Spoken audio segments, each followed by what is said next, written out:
Ketua Pemuda UMNO, Muhammad Akmal Saleh menyelar kenyataan bekas Ahli Majlis Kerja Tertinggi parti itu, Isham Jalil, yang menurutnya perlu merendahkan ego dalam isu berkaitan parti. Akmal menjelaskan bahawa langkah Presiden UMNO, Ahmad Zahid Hamidi, yang membuka ruang penyertaan semula ke dalam parti tanpa sebarang syarat menunjukkan sikap berjiwa besar bagi menerima kembali ahli yang sebelum ini digantung atau dipecat.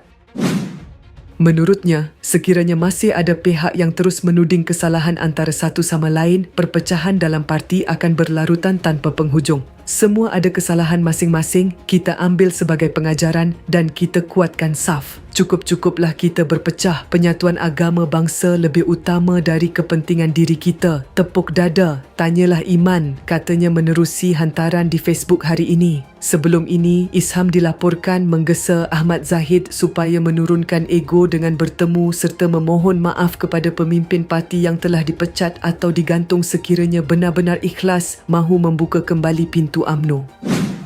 Dalam perkembangan susulan, Isham turut memuat naik reaksi di Facebook yang ditujukan kepada Akmal. Isham berkata, "Akmal, kamu adalah harapan besar akar umbi UMNO kini. Perjalanan kamu masih jauh. Saya doakan kamu tidak jadi naif umpama anak kecil main api. Dalam politik ini ada pelbagai helah. Usah dibenar kamu dihelah, dibelit dan dipatuk ular beberapa kali. Kita perlu bersangka baik, namun pada masa yang sama jangan mudah ditipu. Perlu kekal pada prinsip. Jika ingin lawan DAP, teruskan lawan DAP, usah lemah semangat atau ambil jalan separuh-separuh apabila badai menimpa.